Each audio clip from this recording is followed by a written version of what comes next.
Fort Worth Mayor Mattie Parker, welcome back to Eye on Politics. Thank you. Good to see you, Jack. Good to see you, and congratulations on your re-election. You won with 67% of the vote. And so I'm wondering, why is it, do you think, that you really didn't have a big challenger and you won by so much? Why did the voters give you a third term overwhelmingly? Well, I think, first of all, we've governed in a really wise way over the last 4 years. It's unique in Fort Worth. You run every 2. So oftentimes I have to remind people to go out and vote anyway, because it does feel like a quick turnaround. But we're focused on the things that matter most to voters across the city of Fort Worth. You and I talked about this before. It's about quality of life for every single resident across all 350 square miles in the city of Fort Worth. It's public safety, it's infrastructure, it's parks, it's our library system, and really being smart about what it looks like to be the fastest growing large city in the country, and be prepared for future growth, but also take care of the residents that are across our city today. So there's some reports that Fort Worth has already surpassed Austin, and is now the 4th largest city in the state. Yeah. So how do you balance the quality of life with this surge in growth? It takes a tremendous amount of effort to be forward-thinking 5, 10, 20 years into the future. But also know what the immediate needs of our residents, really keeping close to constituents, understanding what their perspective is, living here, what are the priorities for them. I just listed the ones that are priorities for me, but are also priorities across the city of Fort Worth. Being incredibly fair and focused across distributing the need across the entire city and all of our council districts, all 10 council districts across the city of Fort Worth. And then also takes coordination between state and federal partners to understand what it looks like to govern one of the fastest growing cities in the country. You know, Fort Worth is incredibly lucky. There's so much progress and prosperity happening across the city, but we also have to be really vigilant. That could go away tomorrow if you aren't well governed. And I think, quite frankly, the reason we're successful in terms of population growth, the reason people want to, generation after generation, grow their family here, raise their family here, raise their, grow their business, is really because we're focused on the right things in the city of Fort Worth. And I know that people are voting with their feet to live in a city like Fort Worth that's demonstrated in our population growth. But as your mayor, I really am required to keep my focus on the future, and at the same time have a pulse on the citizens of Fort Worth. People are happy here generally. I think they really are proud to live in this city. There's a sense of pride that exists here that I think other cities kind of envy. We also are known to be a big city with a small town feel that most of our residents here want to maintain and hold on to, and that requires a focus on the integrity of our neighborhoods and really listen to constituents in all 4 corners of our city to understand what they want to see from city government. And so when you're talking about investments into the city, infrastructure, et cetera, it also has to be balanced with rising property taxes, right? And people are tired of it. They're still tired of it. And now there looks like, because of the property tax deal struck in Austin, businesses are going to be getting a higher exemption to write off their business property taxes. And so that's actually going to impact the city. And your city's budget manager was down in Austin testifying, saying this is going to impact the city of Fort Worth. And so talk to me a little bit about where you're at on that bill and just on the balance. On one hand, people are tired of seeing their property taxes go through the roof, and on the other hand, the city still needs to accommodate all the people moving here. Sure. Well, first of all, I think your listeners and viewers understand this, but in the state of Texas, there's no income tax. We're a 2-legged stool. We have a sales tax and an income tax, and no income tax and a property tax. Your city government is only funded off of property tax and sales tax. And on average, in the city of Fort Worth, when you write a check for your property tax bill and send in that check reluctantly, only 1/3 of that percentage really goes to the city of Fort Worth. And that's to fund firefighters and police officers and streets and parks and libraries. And so I often remind people, I want you to look and think about that money. What is your return on investment for your hard-earned taxpayer dollars and that check that you write to the city of Fort Worth? Are we performing at the level we should, at the highest quality level service, to live in what I think is one of the best managed cities in the country? Usually the answer is yes. If the answer is no, then we have to have a conversation about that. What are we not doing right to demonstrate value to you? Because at the end of the day, we have to fund the city of Fort Worth. We have to fund public safety, streets, libraries. You get the picture. So take a step back, understanding the funding structure for cities across the state of Texas, and then you turn to the legislative session. We've testified on a variety of bills. I really take a lot of pride in the relationships I have on both sides of the aisle in Austin to try to educate them on the approach the city of Fort Worth takes to funding our city government. We're incredibly conservative fiscally to our approach. We also know that we have fast-growing needs. And so that bill in particular, as of right now, the current status, it all could change before sine die on June 2nd. It looks like it'll be a fiscal year 2027 impact.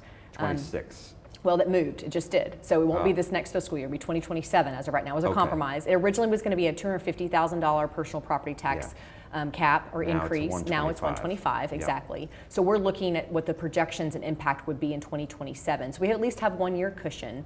But even that notwithstanding, Jack, we are still looking at a revenue decrease this next year to actually fund just your base level of city services. So we're going to have to dig deep in fiscal year 2026 to work hard. I understand fully what the legislature is trying to tackle, especially around the burden of property taxes in the state. I think it's healthy to have these debates. You know, is our property tax burden too onerous in the state of Texas? Should we look to other fee structures in some way or form across the state? I strongly believe the city of Fort Worth is a best example across the state of all of our large cities and what it looks like to govern in a really smart way that also deliver optimal city services. We're not perfect. We, of course, have room to improve, but a lot of this discussion has always been focused on cities. I do think this legislative session, they've really focused on school finance in a new way, putting more money into schools, really understanding to buy down that M&O property tax rate, which is vitally important. Maybe reducing over 50% of your tax bill goes to your local school districts. So if there's a better state proportion that goes into local property taxes to help fund schools, that could be a huge help to taxpayers as well. It's a complicated topic, right? But one I feel very passionate about because I want to make sure the city of Fort Worth is prepared today and into the future with all of our growth. But you believe that the city is returning a good investment for the residents? Absolutely, and we need to scrub every single year, which we do. I have joked a little bit internally that we were Doge before Doge was cool in the city of Fort Worth. There are always ways to improve. Understanding what it looks like around government efficiency, we're incredibly lean. If you look across the country, and I can get this study for you to look at where the city of Fort Worth falls, 12th largest city in the country, we rank 30th in the number of employees per capita. So that means we really try to provide city services with as few number of employees as possible and deliver them well. We also partner with the private sector in bigger ways than most large cities. Our best example is our partnership with Waste Management, one of the largest waste management contracts in the country, providing private trash management services to the city of Fort Worth in a cheaper way. These are just examples. I could give you more across the city. And trying to be lean is difficult, right, with as much fast growth as you're seeing. We're also trying to prioritize important priorities for the citizens of Fort Worth. We just also had a budget session before we came in here about street maintenance. That continues to be a top priority for our residents across the city of Fort Worth. They want us to fix roads and fix them faster. And without belaboring the point and really derailing the conversation around street maintenance, I think we're making really methodical changes to our approach, which are priorities for residents of Fort Worth, but are also requiring us to put more money through our PAYGO program into street maintenance, which is very important to our residents across the city of Fort Worth. 350 square miles is a lot to cover. And so more focus on pay-as-you-go instead of bonds. Absolutely, and we went through that presentation earlier. With the $10 million we put into street maintenance PAYGO last budget cycle in fiscal year 2025, we saved at least $75 million of large capital need projects in the next 2026 bond. You're going to see that same conversation happen in this in this budget cycle as well. You mentioned schools, and so I have to ask you, you've obviously been very vocal about education in Fort Worth ISD and the other school districts. As you know, the Texas Education Agency notified Fort Worth ISD recently that it may take over district operations or close the campus of the Leadership Academy at Forest Oak, the 6th grade school there. This is 5 times an unacceptable rating. What do you make of this situation? How concerned are you about this? Well, I'm concerned, and here's why. This will be a very critical time period for Fort Worth ISD over the next several months. As Commissioner Morath makes his decision, he has 2 choices that you articulated. Technically, that campus has already been closed, and so that choice, there's some technicality around that. So he can close a campus, feel good about the plan put in place by current administration at Fort Worth ISD, or he can take over the school district. I've already said publicly that I actually support the mechanism that TEA has at the commissioner level to take over a district when it's needed after 5 years of failure. And I feel that way, Jack, because I think about the parents and families and children that are impacted. Across the city of Fort Worth, over 60 schools at DRF rated. That's unacceptable. But here's the thing. I've heard very clear leadership from Dr. Karen Molinar and her current staff to understand these numbers are unacceptable. She's been talking about that openly at school board meetings for the last several months since she took over. And so I've seen them take significant steps forward, both in their budget and their actions, working with teachers. I just was talking with the campus today about the significant improvement we've seen at that particular campus, a very high needs campus in West Fort Worth that for all the demographics should not be successful, and they're succeeding.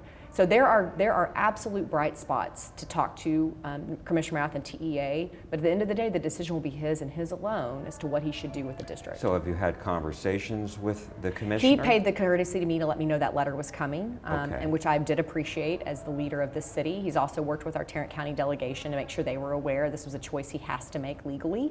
And then he'll proceed forward. So, but what was your message to him? I mean, because I hear what you're saying about supporting the mechanism and the number of campuses that are way below where they should be.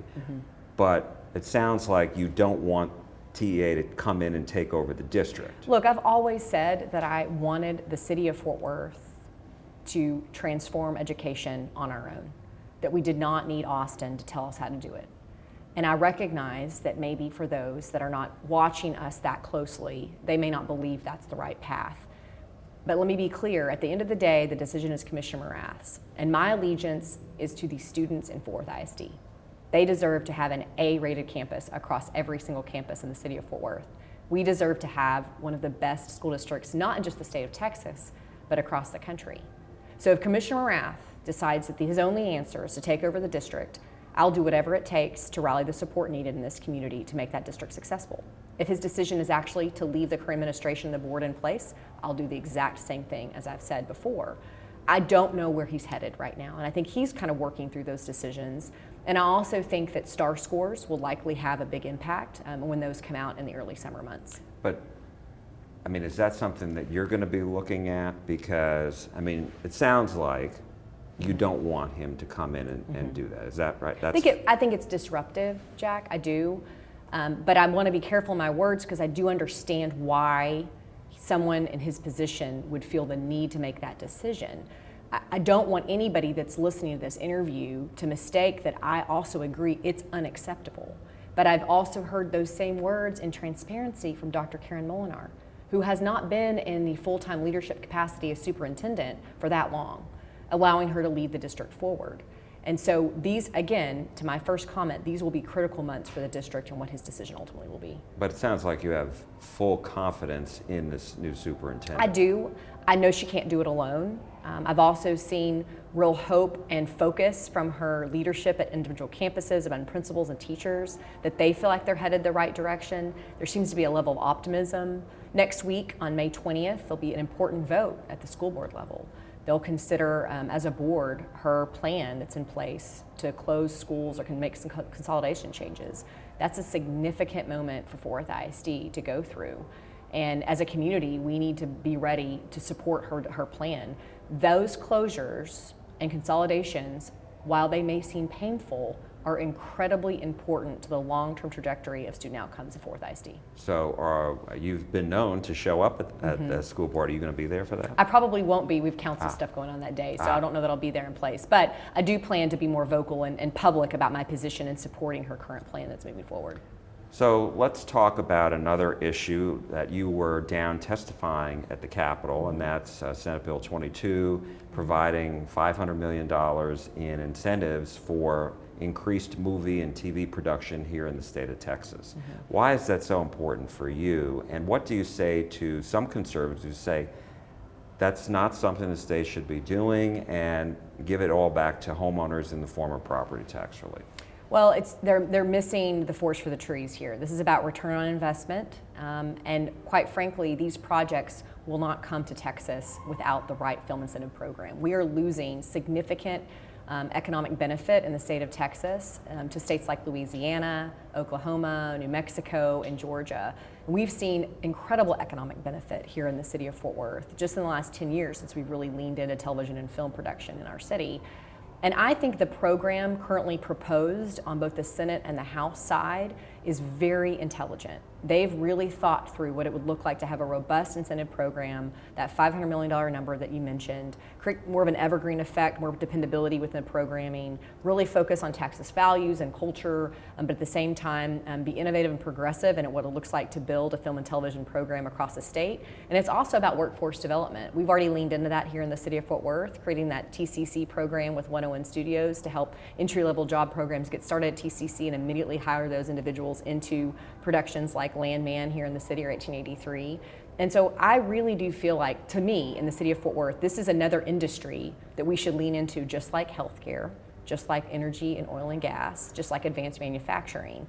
It's about jobs, economic value, and at the end of the day, back to the property tax conversation. We just had this conversation with our budget leaders.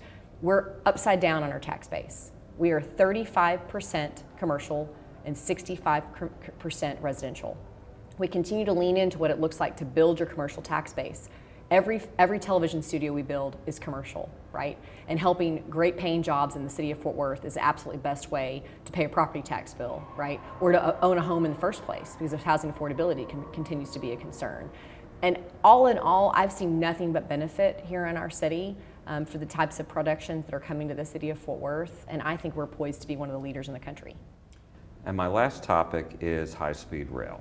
And we saw the Trump administration cancel this nearly $64 million planning grant for the high-speed rail that's proposed from Dallas to Houston. There's also been a lot of talk about extending that to Fort Worth. Yeah.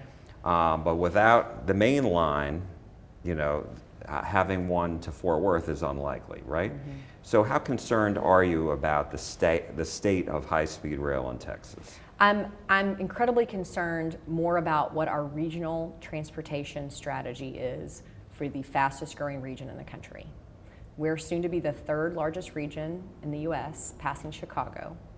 And what I would like to see is allow cooler heads to prevail, quit fighting, create a bipartisan coalition here in North Texas to ask the right questions. How are we going to move over 8 million people, soon to be 12 million by 2050, in a really smart way? Look, transportation innovation is changing rapidly. We're seeing a tremendous amount of that success out of the Mobility Innovation Zone there at Hillwood. So let's ask ourselves, if it's not a traditional bus system, what should it be? If we think light rail is too expensive, what is the future of moving people around DFW? If high-speed rail is not the solution, what is the solution to get people to and from? Because quite frankly, I think we all can agree additional congestion is likely not the answer. And I have full confidence between the North Central Texas Council of Governments, between RTC and our mobile solutions we've created before. Right now we have 3 regional transportation authorities between DART, Trinity Metro, and DCTA. These are important conversations that leaders like myself need to be pushing for.